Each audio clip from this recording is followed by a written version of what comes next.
Well, hope you can hear me. Good afternoon, everyone. Hope you're all comfortable and that you've managed to endure the exploding clown car of the last few years without too much fatigue. Welcome to today's webinar from Community Justice Scotland. I'm Byron Vincent. I'm a recovering drug addict with a plethora of chronic mental health diagnoses and a criminal record, which is a terrible CV and an even worse Tinder bio, but in this context makes me an expert by experience, apparently. So they say crime doesn't pay, but hey. So I'll be your excitable host for the next hour and a half. Excitable because I know we've got some fascinating, perceptive and edifying guests lined up for you. Today, we're here to chat about social justice in a brave new world. So what is this brave new world then? Well, it's an increasingly weird world, ravaged by pandemic. Half of you are probably in your pajamas. A world where we can't even hug the people we love, where many of us spend more time interacting with these screens than we do with our friends. A world of mandatory isolation that has pushed us further into this symbiotic relationship with tech platforms that are essentially designed to foster unhealthy emotional responses and surreptitiously modify our behavior. We are being reduced to a collection of data points which exploit our negative impulses in order to sell us stuff we don't really need. It's a world of deepfake technology. We don't even know what's real anymore. Populism and demagogues are being bolstered by hostile factions. The platforms that we hoped would unify us are actually dividing us and making us a more polarized society. Virtue signaling has taken the place of idealism. The anonymity of the comment section is decimating our collective empathy. Context and nuance are burning in laybys like stolen Ford Fiestas. People are being cancelled instead of educated. COVID has meant that we rely on the technology we're using right now as our window to the wider world, but it's a window some people can't afford. And for those of us that can, without sharing physical space, without eye contact, without touch and basic fundamental human connection, are we not destined to shrivel into our worst selves, feeding solely off our perpetually self-generated distress? Is there hope? How can we remain happy, positive, decent and authentic human beings? How can we strive for community or justice against an incessant backdrop of isolation and complex emotional assault? Well, we just can, all right? Of course we can, because we're amazing, adaptable, resourceful, soulful creatures that are hardwired to strive towards our collective success. And we understand ourselves better now than at any other point in history. It's becoming indisputable that negative behavior is often a consequence of negative experience. We are now just accepting that the traumas we visit upon our children come back to haunt us in later life. Neurologists are uncovering fascinating insights about the relationship between brain injury and behavior. Science is finally beginning to validate the wacky theory that if people are properly loved and nurtured, they are way less likely to behave like knobheads. I'm sorry for saying knobheads. What I actually mean is that if we treat people as holistic entities and take into account the entirety of their lived experience, we're way more likely to heal them. And that's kind of what social justice is. It's joined up. It's the bigger picture. It looks at the needs of the individuals, whether that be support with housing, well-being, health, work, mental health, finance, education, addiction, family services, all of it, the full Battenberg. Social justice promotes a system which is smart, equal, and fair, in which communities and people can thrive. It provides support and tools to help people based on the best evidence of what works to prevent things like offending or repair lives or just, make the world a safer place. And yeah, we are living in strange and unsettling times, but we're also at an exciting place in history. The evidence really is flooding in. We are increasingly have the information we need to build healthier, safer, and more just communities. So with that in mind, it's time to introduce our esteemed guest, our esteemed guests even. I've got my little biogs here. So our first panelist is Father Gregory Boyle. Based in America, Father Boyle witnessed the devastating impact of gang violence on his Los Angeles community during the so-called Decade of Death that peaked at 1,000 gang-related killings in 1992.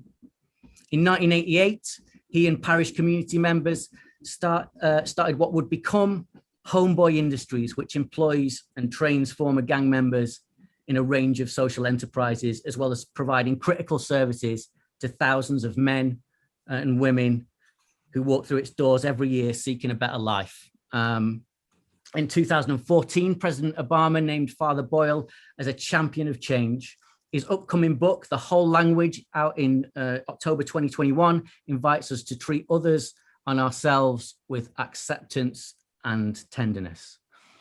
And our second panelist is Sir Harry Burns. Professor Sir Harry Burns, that's a mouthful. That's that's a lot of impressive achievement in one name. So Harry Burns graduated in medicine from Glasgow University in 1974.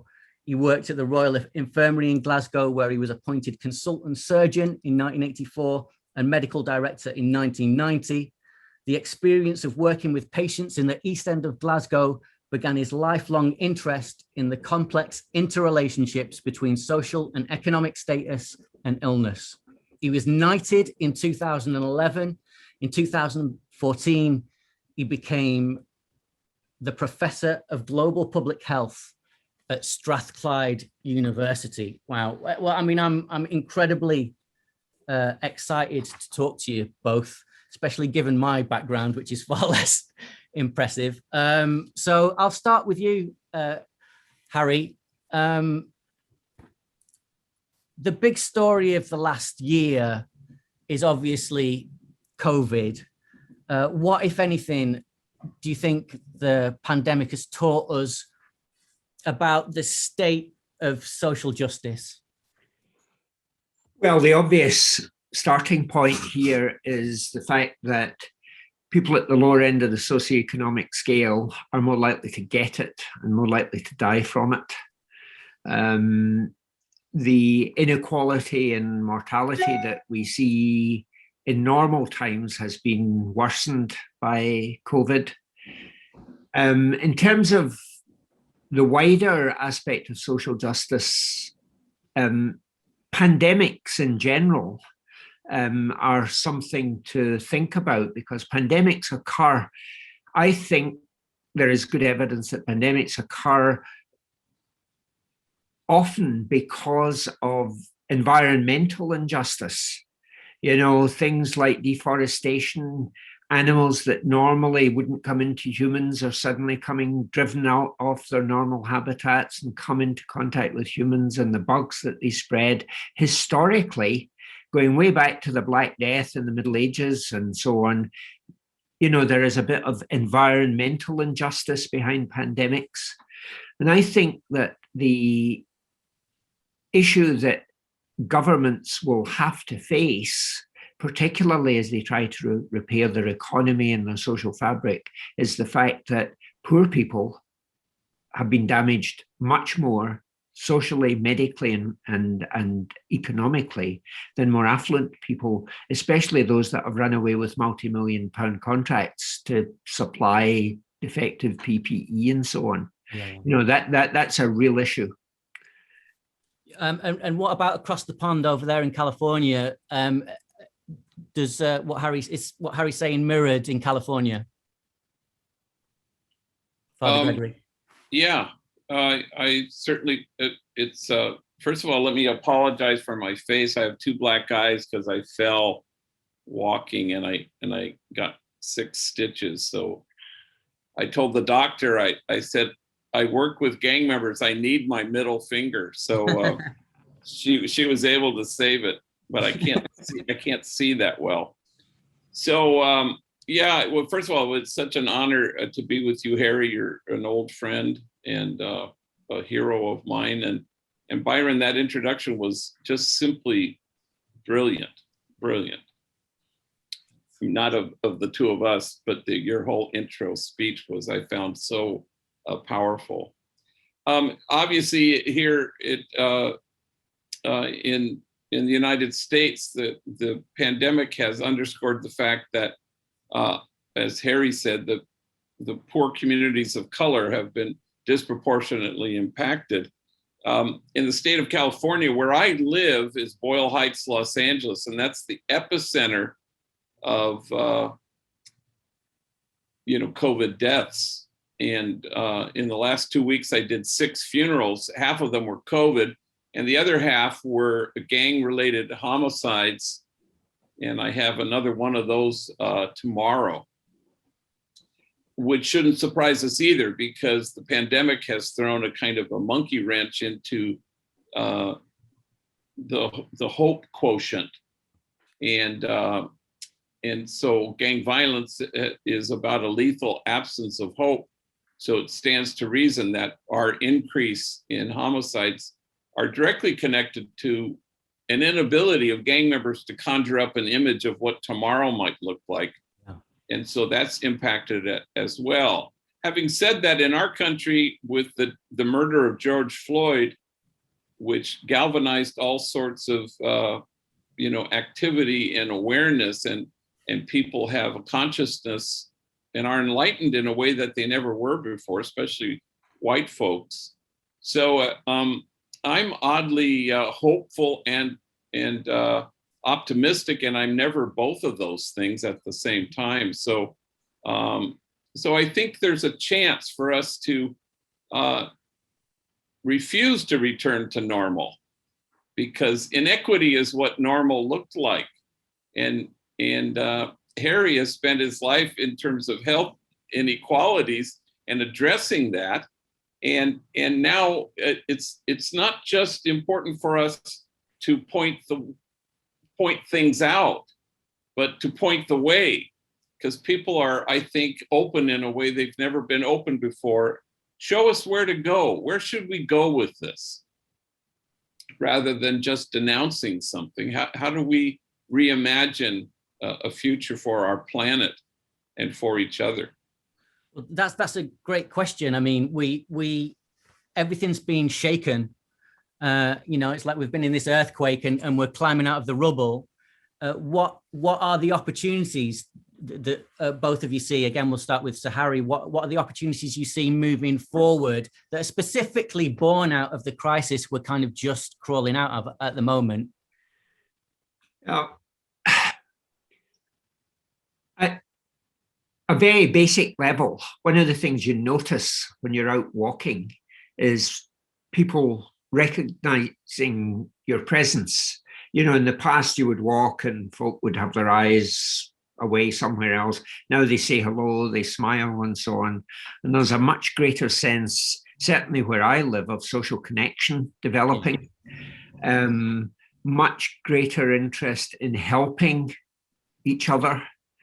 And that to me is the heart of a movement for change. The fact that we care about each other.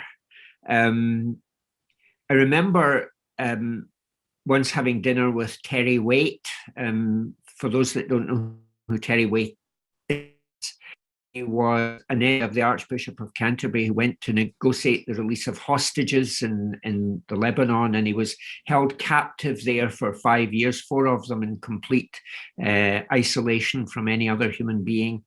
And during a 2-hour dinner, he never stopped telling jokes. He was hilarious. He was a man without a trace of bitterness or whatever. He was a lovely man. And at the end of it, I said to him, Terry, what's the answer to the Middle East? And what he told me, I think, is the answer for all of us. He said, at the end of the day, love and compassion will win. And that is absolutely the right thing. Caring about people who are struggling, who don't have that sense of hope that Greg talks about, who feel helpless, who don't know what to do next.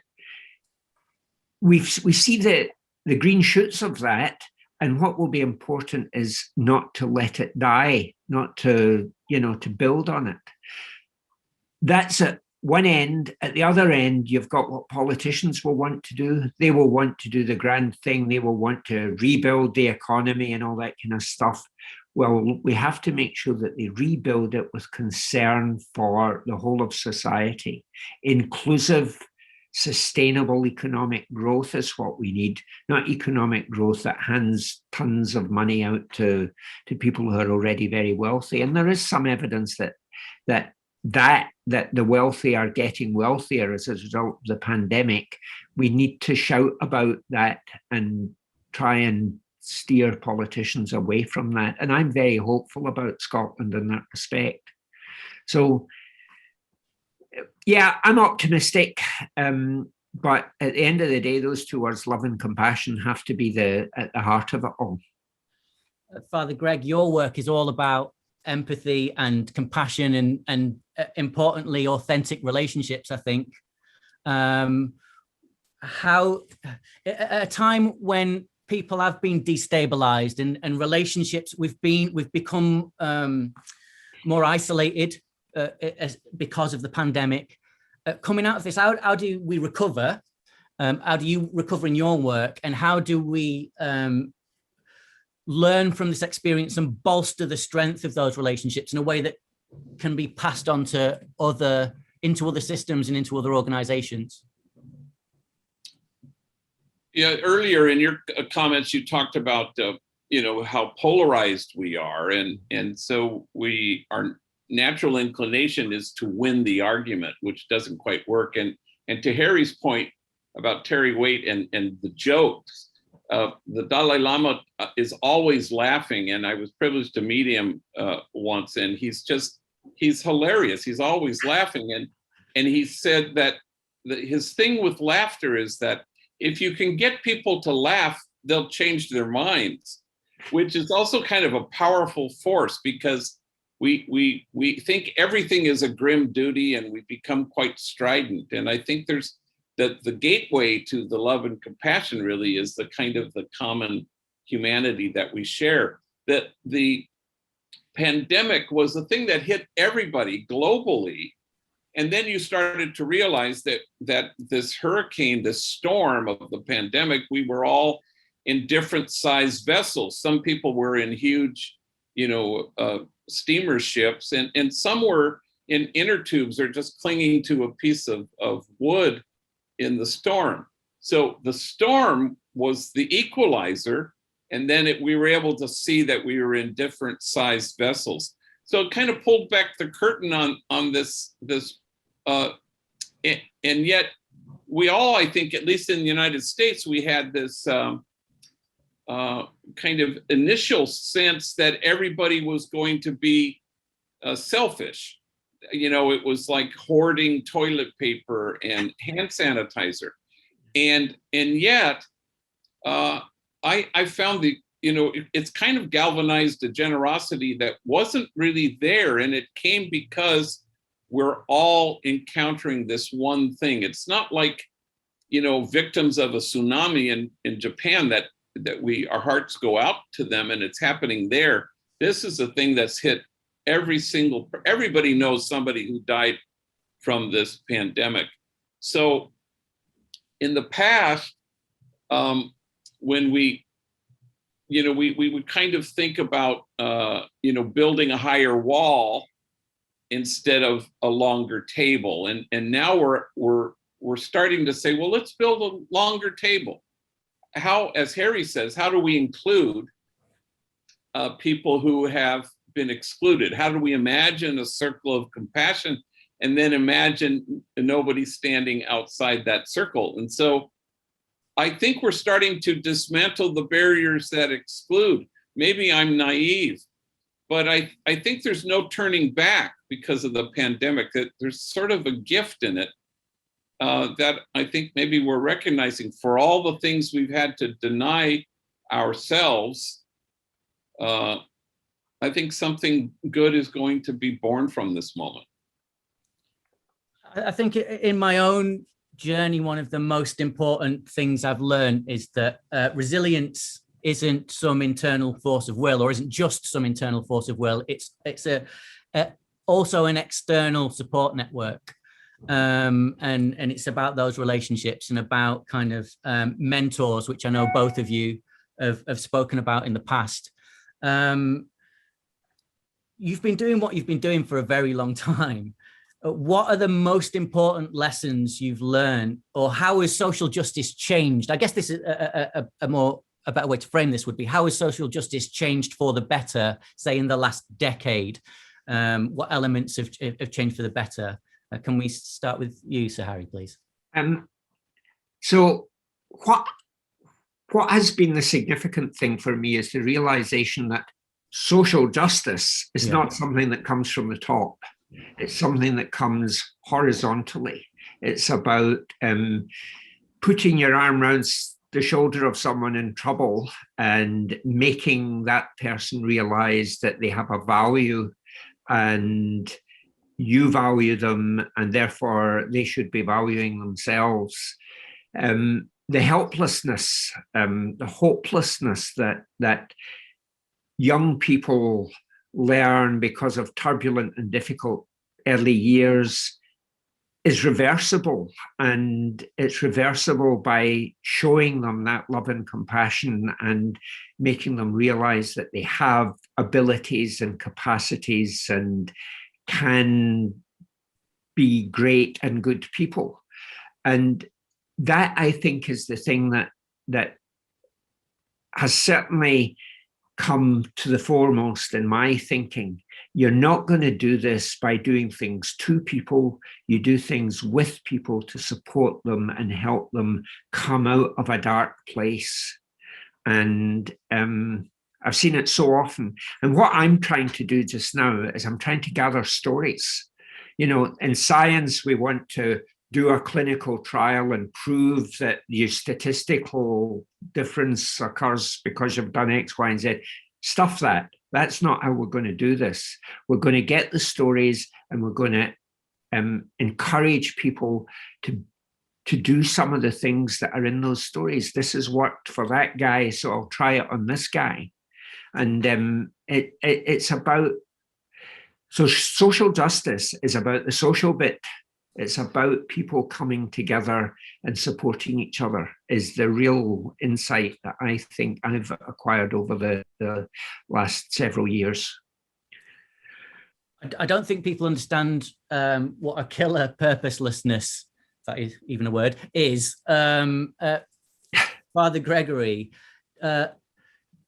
I know you've worked for many years trying to give people a sense of self-worth and to give people a sense of purpose. What does Homeboy Industries do in practical terms to sort of engender those qualities and those feelings? Oh, well, it's the relationship that heals, and something that you said again brilliantly in your opening remarks, Byron, is that, you know, there's a kind of a notion that if it's true, and as you say, that a traumatized person is kind of more likely to cause trauma, then it's equally true that a cherished person is going to be able to find their way to the joy there is in cherishing.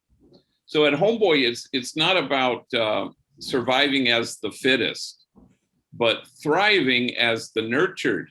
And this is why what Harry says is so important, the narrative, the story, because it's the story that us to exquisite mutuality with each other. So it's, you go to the margins, that's how they get erased because you've gone there. But once you go there, you don't go to make a difference. You go so that the folks at the margins make you different. And that's the mutuality in it. And that's when everybody inhabits their true nobility and dignity as human beings. It's not something I impart to you. It's a thing that we explore in this transformational way together. And then at Homeboy Industries, the gang members who were all been to prison long time, they always say, I'm used to being watched. I'm not used to being seen. And that's what happens. That, you know, as the Buddhists say, "Oh, nobly born, remember who you really are." Well, we do this for each other, and it becomes relational. And then you've obliterated the illusion that we are separate. It's the separation that really causes so much difficulty for us as human beings. And I mean, I'm a Jesuit priest, but I think moralism has never kept us moral. It's kept us from each other. And so, and when we strike a high moral distance, even in our quest for social justice, it's distance. And we want to work against distance. We want to bridge the gap so that there is no daylight that separates you from me, and there is no them, it's just us. Mm-hmm. And the more we can get to this profound sense that we belong to each other, the sooner we can engage in things that are always both solution and a sign, so that we can be a light that leads the way, that people can see by. And that's the purposefulness, you know, that you want folks who have really suffered great trauma and have been saddled in carrying huge despair. You want them to feel welcomed in a community of beloved belonging, so they have a reason to get up in the morning. Yeah. And that's an essential task. It's a human task, but it gets promulgated, as Harry says, by story, by people in a narrative, relational way, saying, "Here's who I am. Oh, nobly born. Remember who you really are." There seems to be a growing understanding of the impact of formative trauma in the way that we care about people. Well, in the criminal justice system and in public health, with people who suffer from ACEs or adverse childhood experiences being way more likely to suffer from poor health outcomes, mental health outcomes, and social problems. With the evidence kind of pouring in on this, how does that translate into the social organizations that care for people, and how should it translate? Like what should we be doing with that evidence, in your opinion, Sir Harry? Well, I'll come back to the point, don't do things to people, do things with people. Yeah. So this kind of social organizations you talk about, the ones that I don't want to work with are the ones that want to do things to people. You know, this person has a problem, we've got a solution, we will do that solution to that person. That's not how it works. The point is that what emerges in a person's life is the result of a complex interaction of things that are going on. And you cannot change complex systems by just doing one thing. You have to do lots of things. And therefore, you have to understand what's going on. So, for example, a child who has been living with parents who are fighting with each other, you know, the child feels sometimes that he's maybe the cause of the violence and so on. Therefore, that's the start of that self-demeaning. You know, I am hopeless, I can't do this. When he goes to school, he might get blamed for problems at school and be excluded from school and all this kind of stuff. So what we've got to do is we've got to see that happening and understand it, and have teachers, have those involved in that child's environment understand what's going on and make that child realize that he's loved, that he's important, that he's got capacity and so on. And we will work our way out of this together. And it, you know, when you say that to politicians want to do a thing, they want a policy. Well, the policy should be allow people to express love and compassion. You know, children who are in tears at school, the teachers aren't allowed to hug them. The best teachers I know don't care about that. They hug them. They tell them they're good and all that kind of thing. So it's about, I think the first thing is to allow expression of compassion and love and so on to be shown. I once said that in a school, and one guy, predictably, it was the PE teacher. One guy said, "Oh, we can't do that. You know, we're not allowed to do that. And anyway, if we showed him stuff, we'd have to show that to everybody." You know, so it's that old-fashioned emotion. Showing emotion is like showing a weakness. So I would encourage people to show positive emotion to folk.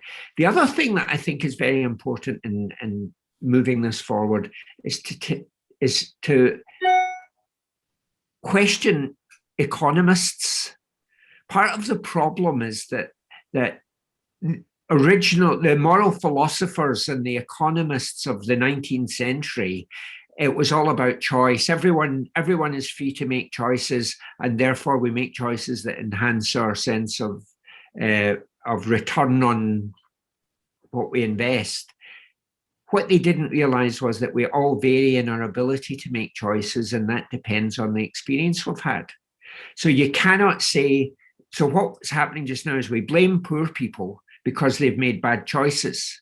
Well, actually, those may be choices that are very appropriate to the lives of the experience. So I would tell economists to get stuffed and start working with people who are prepared to show emotion and love and compassion to folk who are obviously living in difficult circumstances. Yeah, I mean, and it seems so obvious, but I think one of the problems there, and obviously you've hit the nail on the head, is that politicos like very simple ideas to communicate. Yeah. And to say there are good and bad people, what we'll do is we'll take these bad people and we'll take them away from you. That's a very simple and deeply flawed idea. Whereas if you to communicate the idea that what people actually need is complex and holistic and starts from a very young age. Like, I'm using more sentences already, which is not good in a culture that in which complexity and nuance is dying. So, like, how, Father Greg, like, you must come up against this all the time. How do we convince people that a more complex yet compassionate way forward is better than a simple solution? And I guess, really, how do we get politicians to communicate complex ideas that do work over simple ideas that don't? I think, like Harry, we should probably use the expression "get stuffed" a little bit more often. That's a new one for me, actually. You know, the answer is very slowly. I mean, I think anyone who isn't in this social justice commitment for the long haul, you're not going to survive. And again, if I go to the margins to make a difference, then it's about me, and it can't be about me. If I go to the margins to save, rescue, or fix, you will burn out, you will be depleted. And as opposed to, as Harry says, it's about with, which is to say, and that's where the joy is. So you want to invite people to something. If I could have for a moment just return you to yourselves and reflect something back. So this has been my experience every time I've been in Scotland, where you know, at Braveheart Industries and Street and Arrow and the great James Doherty, and all of you are very versant with the ACEs. Now, you may not even notice that you are, but every time I'm there, I always go, whoa, this is part of the air you breathe. It isn't here. We're getting there. So still, you know, it's, are you tough on crime? Are you soft on crime? Well, ACEs is smart on crime, for example. So, you know, if you're a 4 or 5 on the ACEs, you know, you're probably going to have some health issues and socializing issues. Well, I'm a 0 on the ACEs. And that has a lot to do with white privilege and the fact that I won all these lotteries, parents and education and zip code.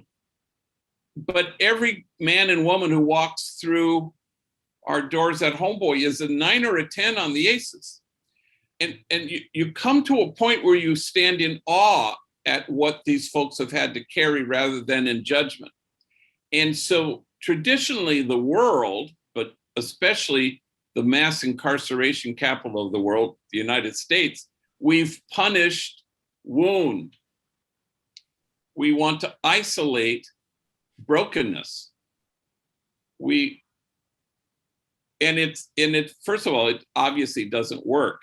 And so Byron, as you suggest, part of it is, how do you lead people and invite people to have a high degree of reverence for the complexity of things, that not all choices are created equal. It's not about good people or bad people. It's about folks who've had to carry more than I ever have, because I'm a 0 on the ACEs. But I think it's important for you folks there to recognize how much I think that's become part of your vocabulary in a way that's really deep. I mean, all the times I've been there to speak or to listen or to observe, I always walk away and I think, wow, I wish we were there at that place. Because that's, once you know the ACEs, there's a small thing, but once you know that, you can't go back to the punishing of wounds. You have a completely different way of seeing because of that tool. I even think as a priest, you know, all of a sudden you go, sin. What does sin mean? Once you've met the ACEs, how do you go back to that? I mean, seriously, because then it changes how you have such a regard for what people have to carry. Do you think there's ideological barriers for why people are less accepting where you are to the idea of like maybe the compassionate element of ACEs, or do you think there's a reason why there's a disparity in understanding across? I think it's about health. You know, I think part of the problem is we moralize and we shake our fist. I think a third of the United States of America does not believe that all men and women are created equal. That's not because they're villains or evil or monsters. That's a representation of people's health. In the same way, somebody who's morbidly obese and a chain smoker, you can say, well, you would be healthier if you lost weight and if you stopped smoking. So but once you say it's about health without the moral overlay, I think people aren't well, and none of us are well until all of us are well. And then that neutralizes it. It's not about you're evil, you voted for Donald Trump. No, I think there's a sense of people aren't well integrated whole. They're not whole. The thing you mentioned, Byron, about holistic. You know, once you see the wholeness, which I would call therapeutic mysticism, that's what we call it at Homeboy, where you see the whole person and you're not tripped up by bad behavior. That's just a language, big deal. You just kind of say, well, what language is this speaking? Oh, it's about despair. Well, let's infuse hope. Oh, it's real mental illness. Well, let's talk to a therapist or take meds. These things aren't, but the minute we put a moral overlay and we strike the high moral distance, that is not a winning method. We've spoken quite a bit about ACEs, or adverse childhood experiences, and for anybody who's watching who doesn't know what they are, well, 2/3 of the, it was started out as a study in the States of, I think, around 18,000 people, and in Berkeley, I believe, and they tested for 10 different adverse childhood experiences, which included things like a parent with mental health issues, a parent with addiction, inactive addiction. There's 10 of these in total, but 2/3 of the population are affected by ACEs. Those who have 4 or more ACEs are 10 times more likely to misuse substances. There's a 20-year difference in life experiences for those with 4 or more adverse childhood experiences, 3 times more likely to be affected by heart disease, lung disease, stroke, and cancer. So childhood adversity is a root cause of problems in later life. It's kind of that old an ounce of prevention is worth a pound of cure thing. Early intervention can prevent negative outcomes. It seems pretty clear. But on a practical level, what are those? What do those early interventions look like, Sir Harry? Yeah, just one other bit of information about the California ACEs study. Yeah. It started out as a weight reduction clinic. Really? These guys got young people who were obese and decided to try and get them to lose weight. And it was only when they realized that there were some people that they just couldn't get the weight off, or they would lose some and come back again and so on, that they started delving a bit more deeply into their history. And it became plain that adverse childhood experiences were often a driver of excess weight loss. And I say that just to reinforce the fact that medicine's understanding of some of these problems can be quite superficial. You know, obesity is because we eat too much. Well, actually, there are a whole host of reasons why it might happen. And this is the difficulty by having, we tend to go for oversimplistic solutions to complex problems. And this is a complex problem. So the evidence is that adversity in early life influences the way the brain develops in ways that make it difficult for children to control emotional arousal. Bits of the brain associated with emotional arousal, anxiety, fear, anger, and so on, become more active. Bits of the brain that allow children to decide how to respond in difficult circumstances don't develop quite so well. And as a result, you know, kids are liable to get stressed and lash out and get into trouble and so on. And there's a biological basis for that. What we now know, and the late Bruce McEwen in New York was very, very important in determining this. What we now know is that adaptation of the brain to adversity in early life can be reversed, or the brain can readapt if you change the circumstances in which people live. And things like mindfulness and meditation and so on change the way the brain is structured and the way it behaves. And mentoring, the kind of thing that Homeboy will do and other really successful projects will do, that putting the arm around the guy and saying, what matters to you? Well, if it matters to you, it matters to me. That the brain begins to readapt and you begin to regain more control over your emotions. So that was one of the last studies that Bruce did before regrettably he died that showed that this was all possible. Physical activity helps as well. So there are a number of things. This is not a one shot and bang, you're finished. Throughout life, that can be sorted through what we've been talking about.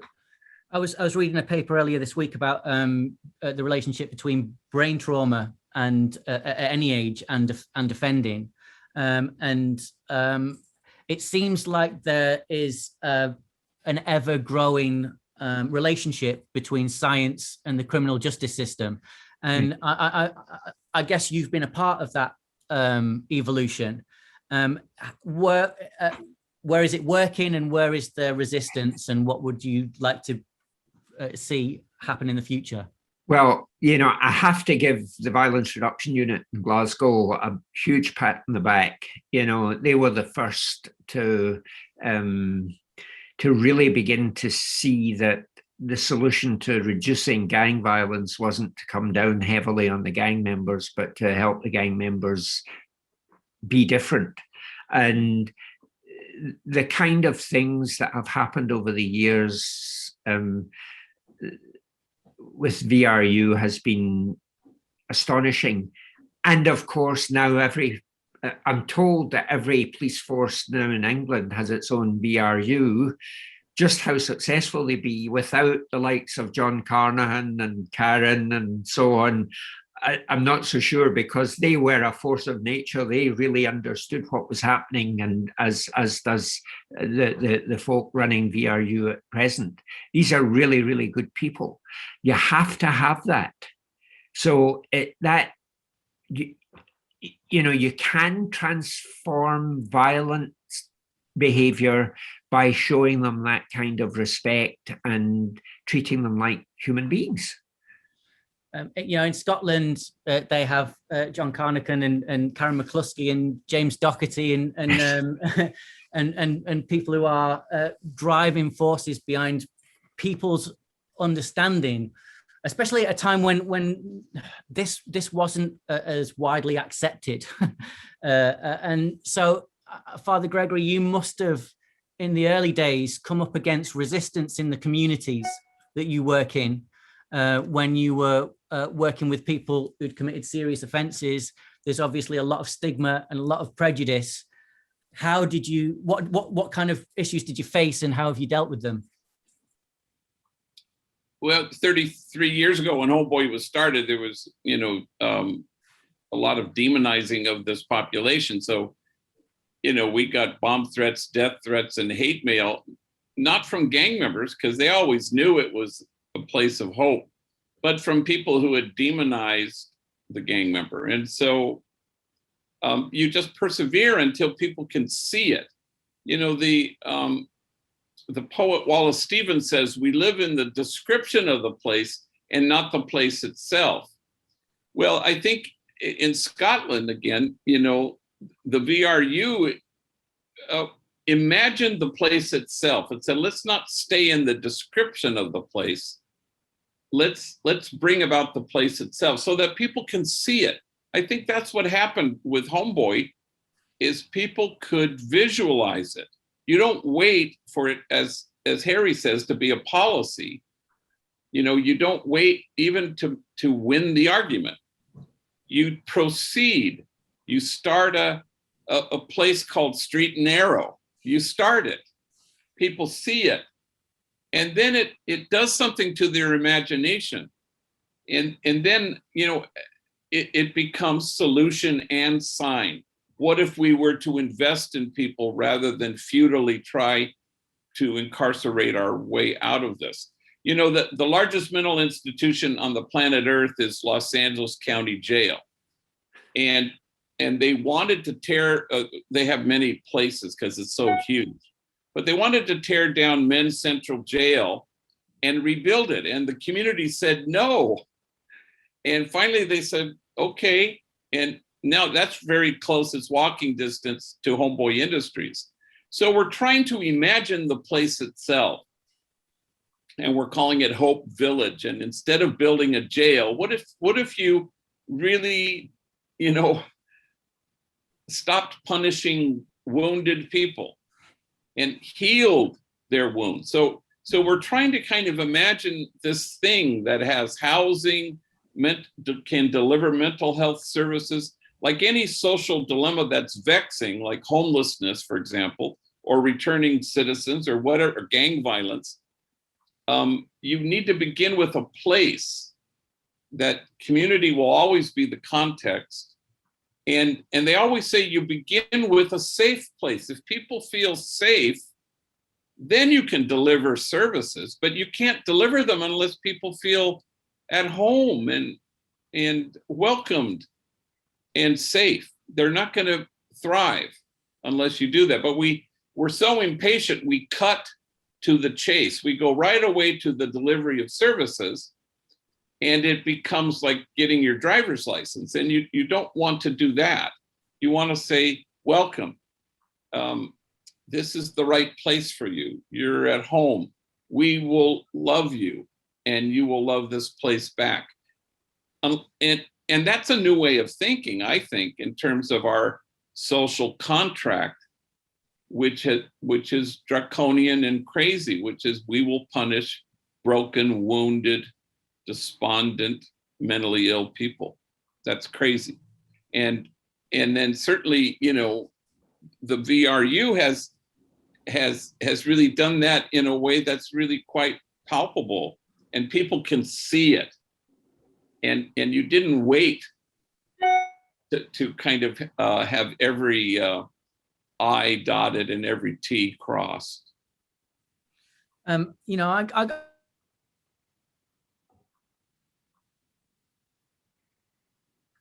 Uh-oh, Byron, you froze. Nobody had to tell me that hurt people, you know. It was obvious to me. And so as I moved out of that situation, finding that I had to convince people of things that I knew to be intrinsically true was a bit weird. To be honest, I was like, well, how do you not see this as a reality? And so I wonder if you've had any methods or developed any methods over the years of communicating these ideas in a way that is acceptable to people who are very much rail against them, are very much about a punitive system.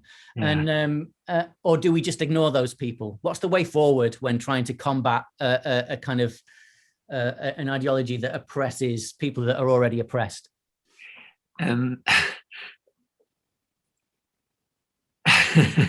Well, I'm a sort of bit combative about this kind of thing. You know, you can be nice to them, but there comes a point where you just have to say, hey, you're talking a load of crap here, guys. You know, the science tells me that the conventional way of thinking is wrong. The experience tells me time and again, I see change happen because of what we've been talking about, the connection and all this kind of thing. What more proof do they need? So I work in a university with a very good mathematics and computing department and into this artificial intelligence stuff. And one of the things that we are thinking of doing is looking at pulling all the data together to show how some of these changes that we're talking about influences outcome. The Adverse Childhood Experiences study a few years ago published a paper that said that 1 year's worth of children in America who experience ACEs, over their lifespan, they will cost the American economy $127 billion. So every year, $127 billion worth of waste happens. You know, the cost of looking after these young people when they go to prison, the costs of care, the costs of healthcare and so on, and the fact that they never get jobs and pay taxes. So the argument that you would make is, in Scotland, pro rata, in a population term, it's about £3.5 billion a year in Scotland. So one thing you could say to those on the right of the political spectrum is, do you realise that by not supporting families, you're throwing away £3.5 billion a year? You're wasting people's lives, you're denying society the creativity and the art and the work that these young people could do, sending them to prison. So wise up and get on with fixing it. You know, that is one argument for those on the right. Those on the left, you know, the rest of us, I think, you know, we just want to do it because it's humanity. That's what we're about. And Scotland has Scotland's a founder member of a thing called the Wellbeing Economy Alliance. A number of countries that have come together, like New Zealand and Iceland and so on, come together to say, let's have an economy that builds well-being in our society. So the politicians are gradually getting it. Some will never get it because they're too chained to the world of ever increasing their money. But the fact is, if they supported families in this way, then it would help the economy hugely. They just don't understand that. Father Greg, I know you've spent a bit of time over in Scotland, and people from the VRU have been out to see you. What do you think we can learn from each other? And what do you think? Yeah, what do you think? Where are we succeeding, and where could we do better? Well, I just want to follow up on what Harry said. You know, one of the things is that even the fact that you can articulate an economy that serves the well-being of human beings, you know, isn't obviously very important and essential. But I know in my younger days when I had hair, you know, I would shake my fist at audiences. You know, I'd give talks, and I was really kind of, I think, alienating because I was mad as hell. All I said was get stuffed, you know, because, you know, I was burying kids, eight kids in a 3-week period. And I was tired of, and I was incensed. And then I stopped doing that. Then I stopped trying to win the argument. Then I tried to invite people in, because part of our problem in society is that we don't know how to name things. We don't know how to diagnose very well. You know, at the moment, there's a lot of resistance from gang members to get a vaccine, or their parents, to allow their parents to. It's not because they're stupid or misinformed, it's because they're traumatized. And consequently, they have a hard time with trusting. But if we think it's about ignorance, we're going to try to win the argument. But it's about, they have a difficult time trusting. And, you know, when I heard vaccine, and I'm a geezer, I'm old, and I work in what we call an essential, the mayor has called Homeboy Industries an essential organization. So I didn't think twice about getting vaccinated, but all the gang members went, whoa, are you sure? And it was fascinating. And it wasn't like I'm smart and well-educated and they're ignorant. It was really about trusting. So there are people who will resist what you do in Scotland in terms of dealing with returning citizens or how you see crime. But what's that about? You know, are they really ignorant, or are they just fearful and sad? And so part of the title of this conversation was about bravery and our trying to kind of achieve some goals in the social justice arena, that the goal, even again, as a priest, as a person of faith, it's about joy and bravery. And it's about insisting that we belong to each other. And the problem is that we've forgotten that we have. So there's a homie I know named Sergio who, you know, he says, Jesus says, you know, you have heard it said, love, you know, hate your enemies love you. I tell you to love your enemies. And Sergio says we should do Jesus one better. And he says, we shouldn't have any enemies. And that's kind of the problem with polarizing, is that you invite people to their own goodness, to their unshakable goodness. And there are those who would say, if you think there's good in everybody, you haven't met everybody. But there is, that's my perspective. Everybody is unshakably good. Not everybody has immediate access to that truth. And if you invite them to their goodness and you see this in them, even when they're recalcitrant and think that what you're doing is being soft on crime, well, we need to name that better. It's just people are fearful, people are sad, people are traumatized. And gang members have taught me that in the last 37 years, because I've come to see that everybody deserves to be seen holistically in their whole person with their unshakable goodness, even if they are impeded for the moment, to be able to see that goodness. People, I guess, are becoming more polarized, and really through no fault of their own. I mean, the architects of social media are quite open about the fact that it was developed to become a behavior modification tool, really, a tool for changing patterns of behavior. And I just wonder, I worry about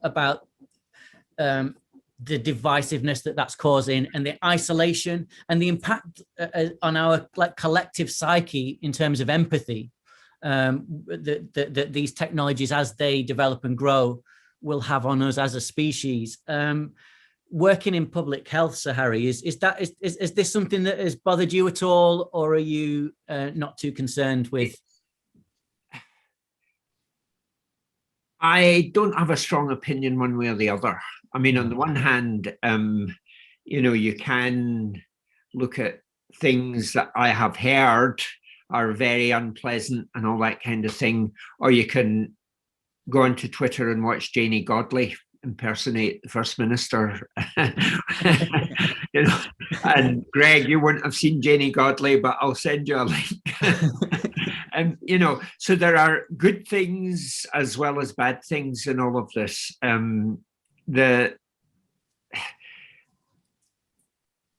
We've got to learn to use these things for good. We've got to learn to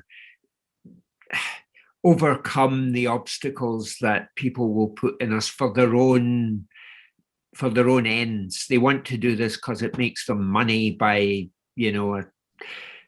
people pay them to advertise businesses that will rip folk off and so on. Well, let's overcome that and let's use it for good and be instructive and use it as a means for people to ask for help, to seek help and get help. Although I would personally think that the best help comes on a face-to-face basis rather than at the end of a computer screen. But yeah, so I'm open-minded about new technologies. We've spoken about the importance of just getting things done and kind of direct action and fighting our corner. A lot of people watching this will be social workers, community workers, care workers, youth workers, that kind of thing, working in those sectors, which are, they are prohibited in what they can and can't do. What advice would you give to people in terms of when it comes to something like ACEs, or comes to something like the type of work that you're talking about and the type of compassion you're talking about, and how to put it into practice? How do people do that within the limitations of their job? And have you got any advice for people in that context? So the one thing I would not do is give advice to people who know more about this than me.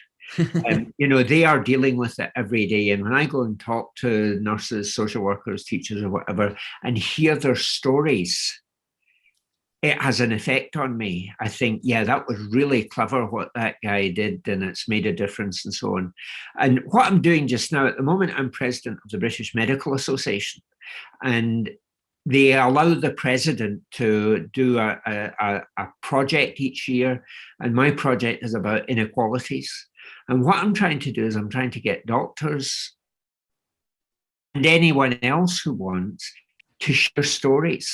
We're going to try and set up some forum by which someone can say, okay, this is what this guy said or did, and this is what I did, and this is what the outcome was, so that folk can see and we can learn from each other. You can see that and think, wow, I would never have thought of that, or I wonder if he's tried this or whatever. And to put people in touch with each other about how they begin to make change happen in people's lives. So we learn from each other, and we can use new technology to share those stories and to, turn up the heat on that kind of contact that leads to better outcomes for folk.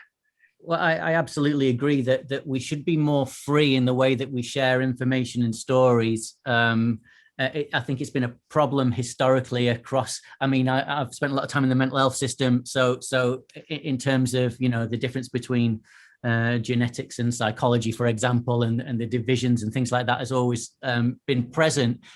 Father Gregory, I mean, the fact that I'm allowed to participate in this conversation as just somebody who has a bit of lived experience around certain issues is a relatively new phenomena, and one obviously I'm very grateful for. And I've learned a lot from other people who've had similar experiences, and I believe that it's a very valid, lived experience offers an incredibly valid and useful perspective. But I'm sure that you've had difficulty convincing people of that in the past. How have you allowed or enabled people to get their stories across at Homeboy Industries?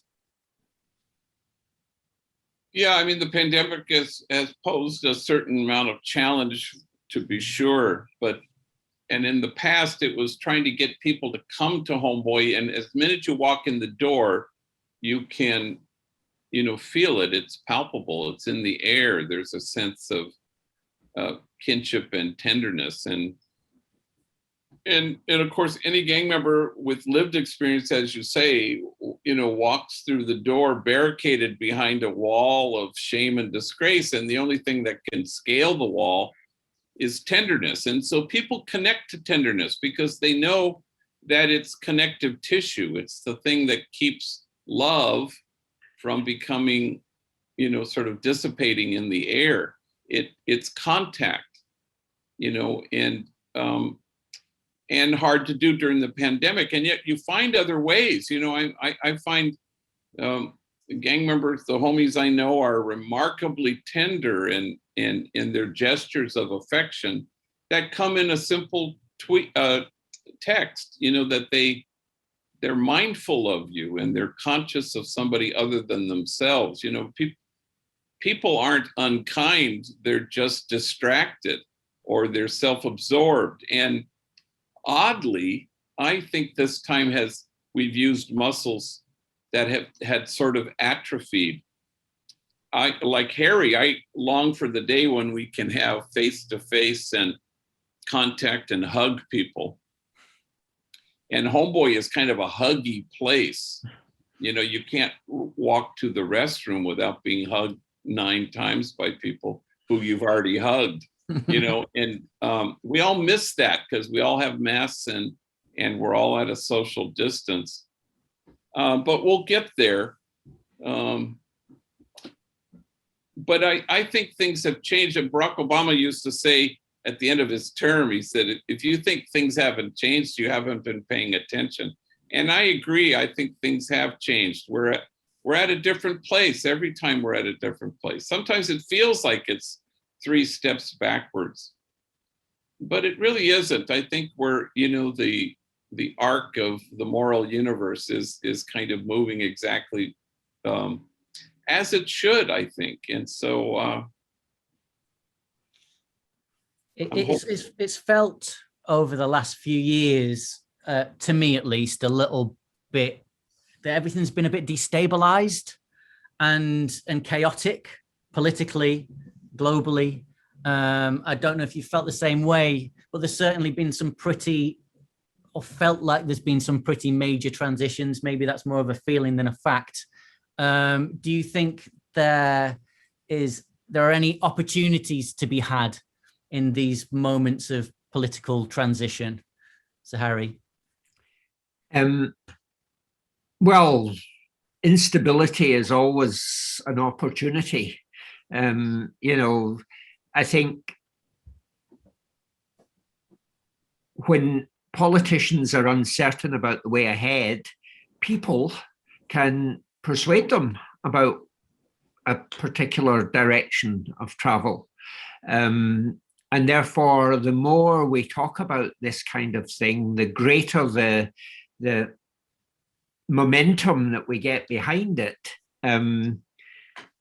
the more likely we are to get a set of politicians. I mean, we've got an election coming up now. I can't say anything about that, but look hard at the politicians that we've got and tell them what you think, and that will influence what they do. But I come back to the fact that it's not the politicians that are going to fix this. It's people doing it for themselves. It's people doing things to support each other. So that's maybe the way to go with this. Just say, no, we're going to do more of the kind of supporting each other that we've done through the pandemic, and we're going to find cleverer ways of supporting people in difficulty, and especially families that are struggling. That's where I would start all the time. What about you, Father Gregory? Would you say that you've managed to avoid being pulled back and forth by political forces and being able to just get on with it, or is the change in political powers had an impact on what you do? Yeah, I think you want to be anchored in authentic living, in a healing and transformational way of life that's visible, that people can see. I think people are drawn to that. People are attracted to that. And yeah, I mean, I'm not really a policy wonk, and I'm hard to sort of say, here are the 10 things that you need to do. I'm a much more aerial view. I just think, the more we can be anchored in the truth that we belong to each other, and that nobody should be left out, and that inclusion is God, and that's kind of how I think we've settled into this camps and different sides, and I'm kind of happy that people are tiring of the different camps and sides and tribes. The tribal sense has become a really a big thing in the States, that and we have to kind of work against that by showing, like at Homeboy Industries, it's not just let's help returning citizens. It's rival enemy gang members working side by side, making croissants in the bakery. Guys who used to shoot at each other are now, giving each other a ride home. Now, does that always happen? Yes. Are there any exceptions to that? No, which shouldn't surprise us, because human beings are involved and this is how humans operate. But so the solution is vicinity, which is hard to do in a pandemic, but we need to put each other in the vicinity. And we have, 300 volunteers, and they always come and they're willing and they're eager and they want to do what Harry says. They begin with, delivering services and help to rather than with. Yeah. And so they'll always begin by saying, well, what am I going to do here? And I always say, no, that's the wrong question. What will happen to you here? That's the question. And so then all of a sudden, somebody, a gang member who was working with gang members, said, how do you reach them? And I said, well, for starters, stop trying to reach them. Can you be reached by them? Can you receive who they are? Can you allow your heart to be altered? Now we can begin. Yeah. And that always works. People always find themselves, that's that whole kind of notion of, I ended up receiving more than I gave, which is a common human experience. Does that always happen? Yes. Are there any exceptions to that? No. And I think we should trust that the power of vicinity, which is hard for us right now, but we do it as best we can. Yep. Yeah. Can I just come back a bit on that with a quote that I use quite often in my lectures, and it comes from a French lawyer from the 18th century, a guy called Frederick Ozanam, and he crystallized this issue at that time when he said, the problem which divides people today is not a political problem, it is a social one. It is a matter of knowing which will get the upper hand, the spirit of selfishness or the spirit of sacrifice, whether society will go for ever increasing enjoyment and profit, or whether, or for everyone devoting themselves to the common good. And therefore, let's devote ourselves to the common good. And some folk will still pursue profit and selfishness, but we just, you know, we circle the wagons round them and eventually they will just disappear.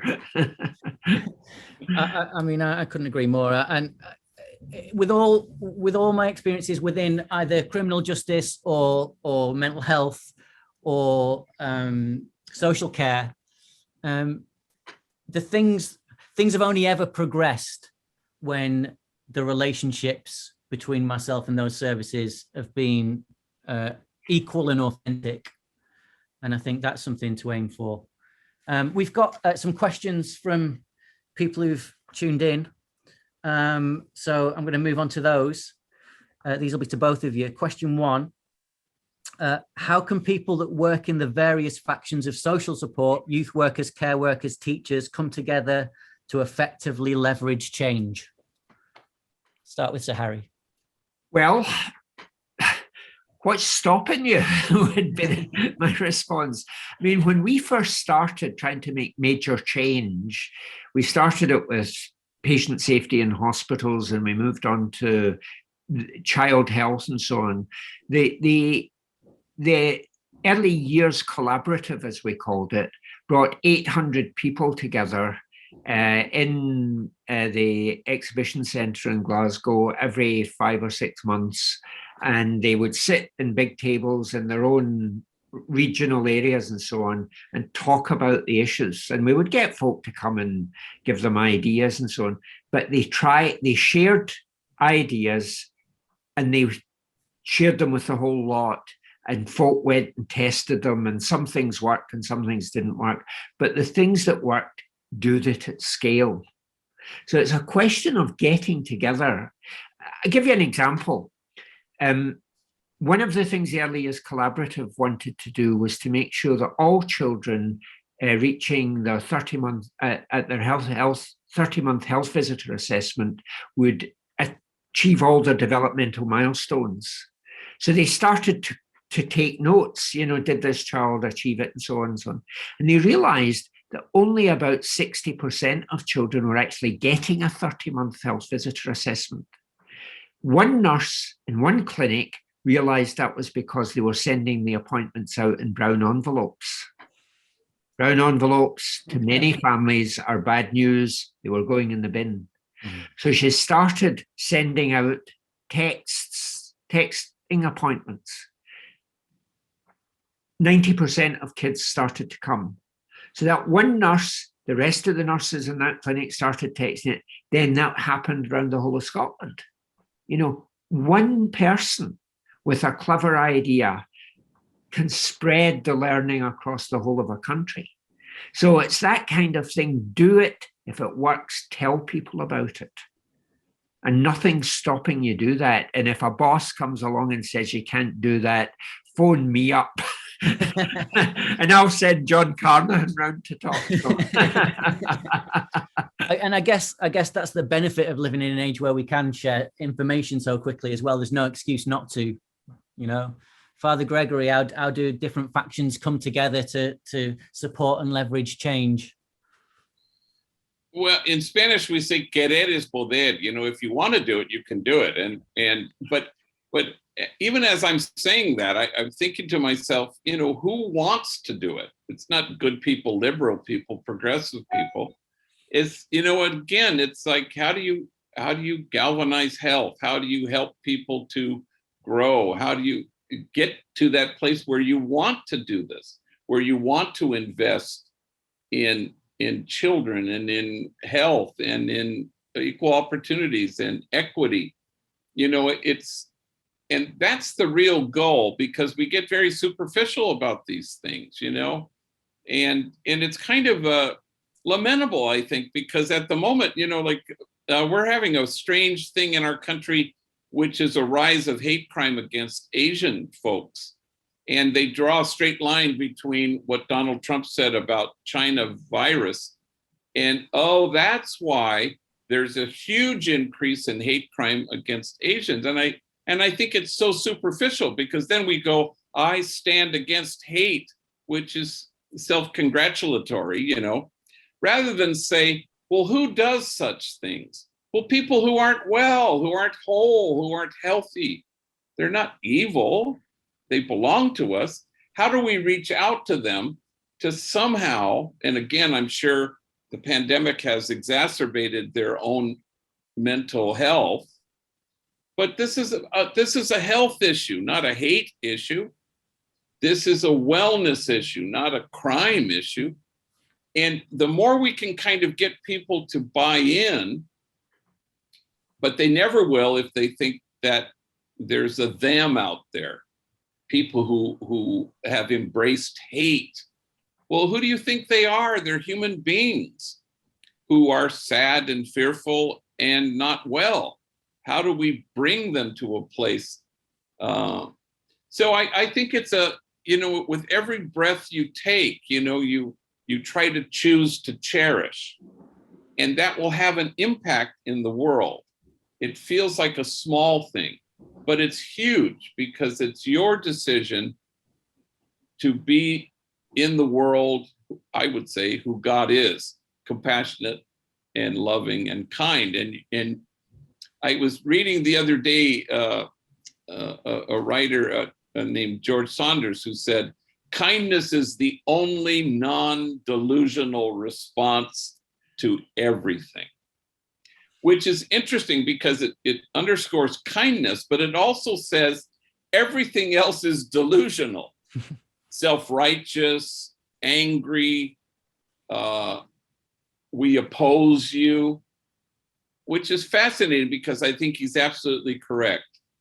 That kindness is the only non-delusional response, but it also says all our heretofore responses are delusional. Let's lock you up, let's punish you, let's separate you, delusional. Or even, on the progressive side, where I put myself, I'm the champion of justice, or I'm self-righteous, or by God, I denounce this. Also delusional, which I think is instructive and helpful. But once you choose to cherish with every breath, not a decision you make at the start of your day, but with every breath, because that's how essential it is, then you go, yeah, kindness is the only strength there is. I've got another question. Would you agree that tackling poverty in depth would offer improvements in social justice? I mean, I guess yes. And what steps would you take to do this? I mean, that's a very broad question, but is there anything in particular where you're like, we need to be nailing this more? We need to be, we've already spoken a lot about how we need to take a more holistic approach to people and to communities, and not see them as a set of symptoms or a set of crimes or a set of behaviors. What can we do in practical, specific terms when dealing with disenfranchised and impoverished people and communities? First thing, universal basic income. I don't need a universal basic income, but if I got it and they took it away in my taxation, that's great. That the thing is that we have Department of Work and Pensions, and the way they structure the benefits that people give and the way they take them away on a whim often, that just increases people's sense of insecurity and sense of threat from the system and so on. Just give the evidence from the US and Canada when this was trialed was that it did things like it reduced low birth weight babies, it enhanced school success for children. The only negative thing that I can find in the literature from America was the suggestion that in Seattle, the divorce rate increased because if you make women financially independent from their husbands, they get divorced from them, which was rubbish. There was no increase in divorces in Seattle, but that was said, and that was given as the excuse for not taking it forward in Richard Nixon's time. So let's deal with poverty. Let's make poverty history. And, that would be a start, and it would show people that they are valued by society at large. And then there's all sorts of other things you do on top of that, but, that's a starting point. But also, if I could add to that, they just finished a kind of a study in Stockton, California, where they gave 125 people $500 every month. And what they're finding is people are thriving. They're paying off debt. They're more productive. They're more incentivized to find a job. And we just had to pass this relief bill that went from $400 employment payments to $300 because some senator said, no, they're going to just stay home and watch Oprah, and no, I mean, actually the fact, as Harry says, is it's the opposite. Yep. That people thrive but there are these old tired tropes yep. that we trot out all the time. And because we've heard them so often, we think they're true, and they couldn't be farther from the truth. Yeah, another quote, if I may, from a guy called Joseph Townsend, who was a medical doctor in the 18th century. Hunger will tame the fiercest animals. It will teach decency and civility, obedience and subjection. It is only hunger which can spur and goad the poor on to labor. That is still in the minds of a lot of people in the 21st century. And that is utter rubbish. It's just, but yet somewhere in the minds of all sorts of people, that's so you can't give them money, they'll just go and spend it on booze. The evidence is that's not what happens. The evidence is they go and spend it on food. Yeah. We're coming to a point where we're nearly going to have to wind up. So I've got to say, if anybody wants to extend the chat, the event hashtag is #SmartJustice. You can join the conversation on Twitter at ComJustScot, Community Justice Scotland. It's been an absolute treat to listen to the pair of you today. It's been a real privilege for me. I just want to finish on a positive note, if possible. What are you hopeful about in terms of social justice? Where could social justice be in the next, say, 10 years in a best case scenario? What are you optimistic about, Sir Harry?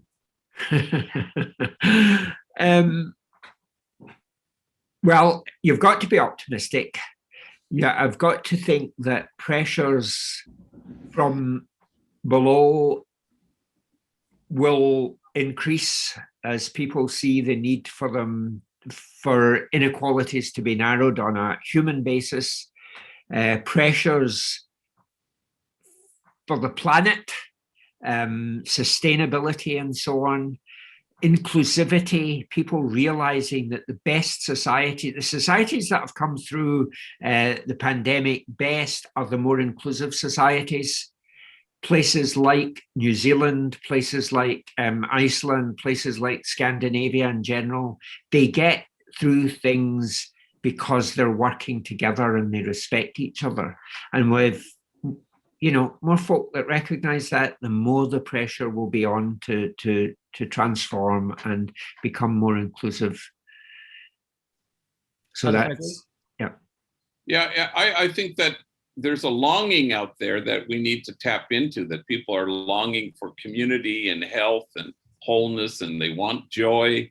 And they're wanting to be invited to, as I said, to their own unshakable goodness, but they want to be invited to a larger love and something that takes them out of themselves. And I think people actually long for that. So, the authentic leadership at the moment would look like people who know how to invite people in a non-threatening way into this, the joy and the bravery of walking together and walking each other home, as they say. Father Gregory Boyle, thank you so much for your insights today. Professor Sir Harry Burns, thank you. That's all from us here today. So a massive thanks to Community Justice Scotland. Enjoy your weekend, and get on Twitter, tell us what you thought. That's all from us. Thank you.